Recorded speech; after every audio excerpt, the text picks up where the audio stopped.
Hey guys, it's Danny. Yet another spotlight today, but it's a good one. Here we have a beautiful Tolumnia orchid which one of you lovely viewers has sent to me last year, and it finally bloomed. This is the Tolumnia Genting Orange, and it's pretty clear to see why the name. She's an absolutely beautiful orangish, maroonish color with lovely yellow accents, and of course the beautiful Tolumnia shape that reminds a lot of oncidium flowers. So I'll get you in a little closer to see the flowers better as we talk about this orchid. It is a pretty typical Tolumnia hybrid, but in comparison to my other three Tolumnias, it is quite big. I would say it's twice the size of the other Tolumnias in height, but of course it is a very tiny orchid. It will not take up a lot of space. It is a sympodial orchid, but it doesn't have pseudobulbs, and new fans are created every year. Now I do have a full tutorial on how to care for Tolumnia orchids. If you're interested, you can check it down below. I'll touch base on a few things in this video as well because I have a little issue with this Tolumnia. Nothing major, but just a little unexpected. So let's get back to the flowers. Well, I guess the images speak for themselves. This is the type of Tolumnia that when it opens her flower, it's not necessarily richer in color, and then as the time passes it becomes more and more faded. So far my other two Tolumnias that I had in bloom did display this, both of them. When the flowers opened, the colors were a lot more vivid and more saturated, but as time passed by they got a little bit more faded. With this one, no. Now that I look at it, I think it's the other way around. As the flower matures, it starts to obtain a lot more vivid colors. If we just take a look at the lip, we can see that the older flowers are a little bit more colorful than the new flowers, which is a little better in my opinion. Now I'm not sure if this is only my imagination or there is a little bit of variation in the pattern of the flowers on the very same flower spike, but it's not distracting, and I find the gradient on the lip just to die for. In the center of the flower you can see there's a very deep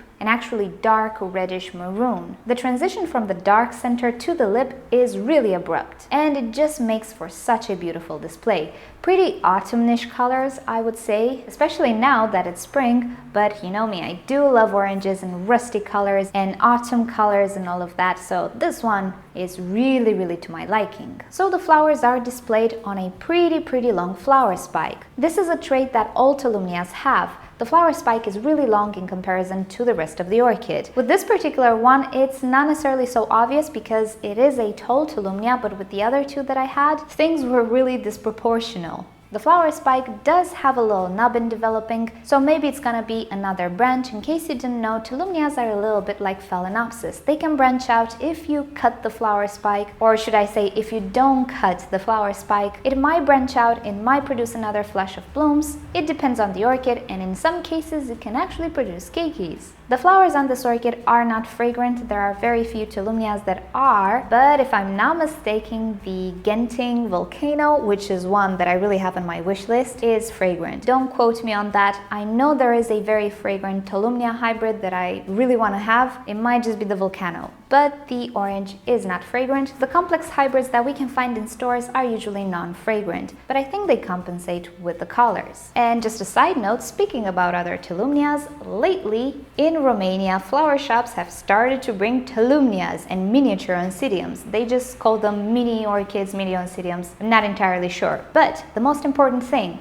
they're all coming from the stock market in the Netherlands, where most of the flower shops and stores are getting supplies from. So if they brought them in Romania, I am pretty sure that you will start to see Tolumnias in flower shops all over Europe. I'm not sure when it's gonna happen. I do plan to go to my favorite flower shops this weekend and take a peek, but I would not be surprised if we start to see these beautiful hybrids in flower shops pretty soon. And that is pretty wonderful because these orchids are really not hard to keep. Now I keep my Tolumnias in bright light, and also you can see they are potted. You will find Tolumnias mounted because they're just so tiny, it makes sense to put them on a mount. When I started to research about them, I personally had the tendency to not water them as much as they needed to be watered. The result was dehydration, a lot of dehydration. All I can tell you from my experience is that Tolumnias, as much as they do enjoy ventilation, they are epiphytic orchids, and just like any other epiphyte, they like moisture, but they also like ventilation. Well, Tolumnias kind of do require more water than you might think. With the Genting Orange, right now I have an issue. Pretty severe dehydration on the leaves, as you can see. I have wrinkles on the leaves. Also, they started to close in on each other. And right now I'm just watering the orchid and leaving water in the tray to be able to keep up with the watering requirements of this orchid in this particular moment. Up until now, I didn't have any issues with hydrating this orchid. She's always done beautiful, but ever since she produced the flowers, it is a nightmare to stay on top of watering while letting the orchid dry out slightly in between watering. So now I resorted to keeping her wet, kinda. Mind you, I do have a very ventilated medium, one that does not break down, and also I have a very ventilated pot since it's a clay pot. Other than that though, Tolumnias are really a joy to grow if you have a bright position in your home or growing space. I think you should not have any troubles with them. They don't fuss about humidity. Of course, if you have higher humidity, it's always better, but if you can maintain them hydrated, they really don't care all that much about humidity. They like warmer temperatures rather than cold, but they went through my winter pretty well. Never had issues with winter, they just grow slower. That's not something new. Pretty much most warm growing orchids grow slower or take a break in the colder season. Other than that, they're really a joy to grow. They don't take a lot of space, and oh my, that display. I don't think I've ever seen an ugly Tolumnia, at least the hybrids. It's not a rare orchid, so if you check orchid nurseries